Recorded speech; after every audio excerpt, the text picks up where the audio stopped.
So, was it the luckiest series of events in NBA history, or was it the smartest, most cynical backroom deal ever made? I guess the question for you is, how much do you really believe in 1.8% coincidences? Okay, so February 2nd, 2025. I mean, do you remember where you were? It was one of those stop what you're doing moments, right? You look at your phone and the notification is it's unbelievable. Luka Doncic to the Lakers. It's a date that didn't just change the NBA standings, it flipped the entire NBA on its head and fundamentally rewrote the financial history of professional sports. In the dead of night, the Dallas Mavericks did the unthinkable. They traded 25-year-old franchise cornerstone Luka Doncic to the Los Angeles Lakers. It felt like a mistake, like a glitch in the system. You have Luka, 25 years old, basically a walking MVP trophy, and he's going for an aging Anthony Davis, Max Christie, and one future pick, a single pick in 2029. It made zero sense. This just screamed incompetence. But looking at it now, the financials, the lottery math, that story it falls apart. This wasn't a blunder, it was something else entirely.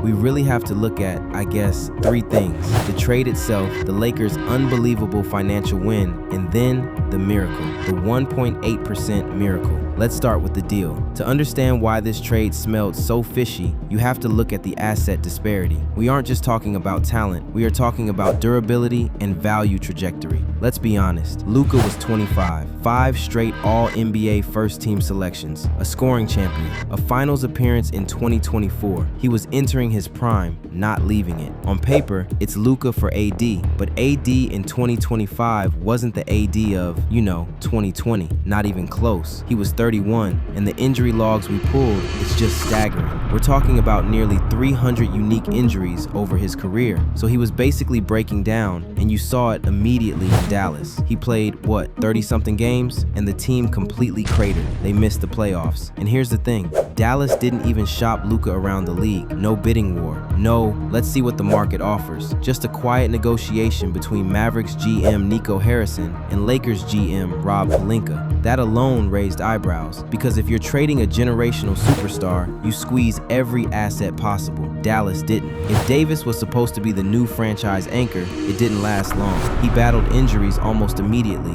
Groin strains, Achilles issues, calf problems, even a detached retina that required surgery and permanent protective goggles. During his short stint in Dallas, he played just 31 of 86 regular season games. The Mavericks went 17-14 when he suited up. He shared the floor with Kyrie Irving for only 25 total minutes. By February 2026, barely a year later, Dallas traded him to the Washington Wizards. This solidifies that Davis was never viewed as a long-term foundational piece. The optics of trading a top 5 player in the world for an aging center, only to trade that center months later for an amalgamation of role players and distant protected draft capital, validates that the Mavericks could care less about the other pieces involved in the initial Lakers exchange. The true objective lay elsewhere. Anthony Davis was never the centerpiece for Dallas, he was a salary cap placeholder. So what does that mean? Well, in the NBA, you can't just trade a $50 million player for nothing. The salaries have to match to make the deal legal. So Dallas needed a huge contract coming back just to get Luka off their books. Davis was just the financial tool to do it, and that's why they just dumped him to the Wizards a year later for spare parts, for pennies on the dollar. He was never the real return. Meanwhile, LA gets the generational talent. Why was the league so quiet about this? It seems way too convenient. You have to remember the context of late 2024. The NBA's ratings were in an absolute freefall. Down by how much?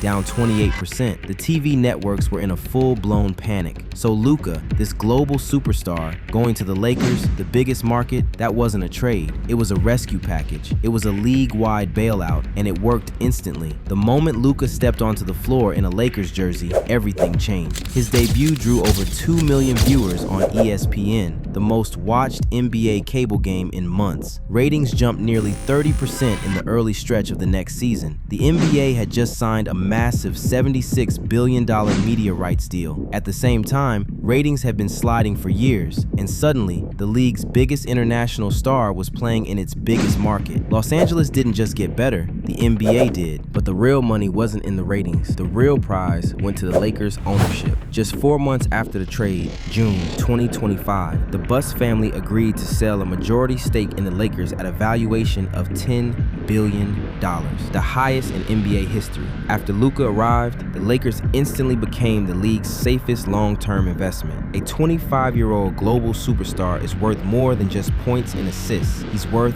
billions. Pre-trade estimates had them somewhere around 7, maybe 8 billion. So that one trade, just by itself, created $2 to $3 billion in equity, just poof, out of thin air. Okay, so the league is happy, the Lakers are rich, but Dallas still looks like they got fleeced. In today's NBA, when a superstar like Luka-Doncic even hints at being available, the standard move is simple. You start a bidding war. You call every team. You leverage every desperate front office. Because when a generational player hits the market, that's when franchises unload their war chests. Draft picks, young prospects, everything. That's the moment teams have been saving for, but that's not what happened. Nico Harrison never opened the phones to the rest of the league. Instead, he worked exclusively with Rob Pelinka, someone he's known for years. No sweeping negotiations, no auction, no leverage play. And when people around the league started asking why, the Mavericks' explanation made things worse. They claimed they didn't want word getting out that Doncic was available because they were afraid he might officially request a trade if rumors started circulating. So instead of risking that scenario, they quietly traded a franchise superstar in the middle of the night without maximizing the return. That logic was nonsensical. Preemptively moving a generational talent for less than full market value to prevent a hypothetical future trade demand? This stunning miscalculation was pure bullshit. And just weeks into the season, on November 11th, 2025, the Mavericks fired Nico Harrison. The true compensation for Luka-Doncic was the acquisition of the #1 overall draft pick by taking one pick and an injured player. It only makes sense if the goal wasn't to win. The goal was to lose.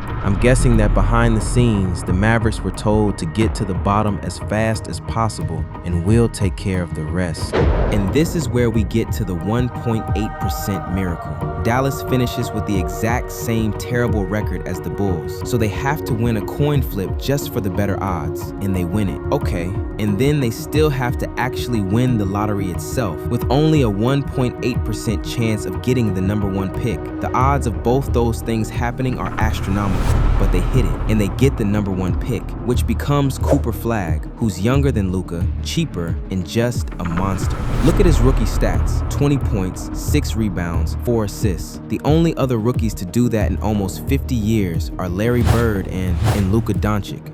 Yeah, the very guy he replaced. It's unbelievable. He even dropped 49 points in one game as a teenager. So my theory is Dallas didn't trade Luka for Davis. They traded him for the #1 pick. By the time draft night arrived, Dallas wasn't just getting a top pick. They were getting the most decorated American prospect in years. By February 2026, he was averaging 20.4 points, 6.6 rebounds, and 4.1 assists for the season. And it wasn't just the averages, it was the milestones. November 10th, 2025, tied LeBron James as the youngest player ever to score 25+ in a game, dropping 26 against Milwaukee. November 28th, 2025, became the youngest player in NBA history to record 10 assists in a game. December 15th, 2025, scored 42 against Utah, the youngest player ever to hit 40. January 29th, 2026, put up 49 points and 10 rebounds against Charlotte, setting the all-time record for most points by a teenager in NBA history. Every few weeks, it felt like another youngest ever headline. Now remember, this was Dallas, a fan base still grieving Luka, a crowd that had literally been chanting for Nico Harrison's firing. Flagg walked into that storm, and instead of shrinking, he leaned in. He embraced the city, handled the pressure like a veteran. Slowly, the tone shifted. The boos turned into belief. Flagg wasn't just a draft pick. He was the real return in the Luka trade. The asset Dallas believed was already waiting for them. And whether that was destiny, design, or something else entirely, the Flagg era had officially begun.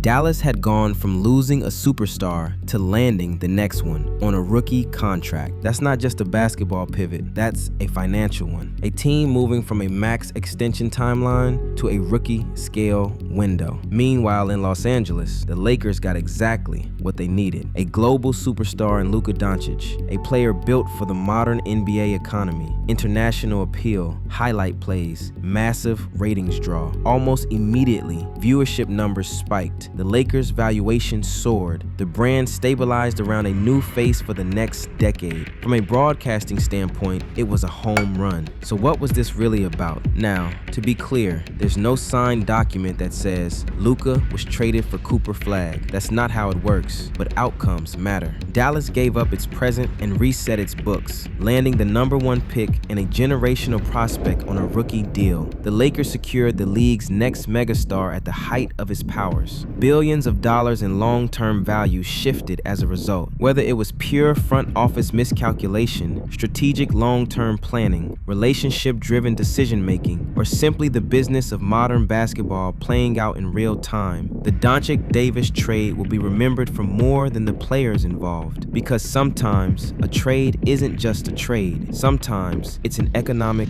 reset. Like, subscribe, share, and maybe even hype the video. Let me know in the comments if you agree that Luka was actually traded for Cooper Flagg. Thanks for watching.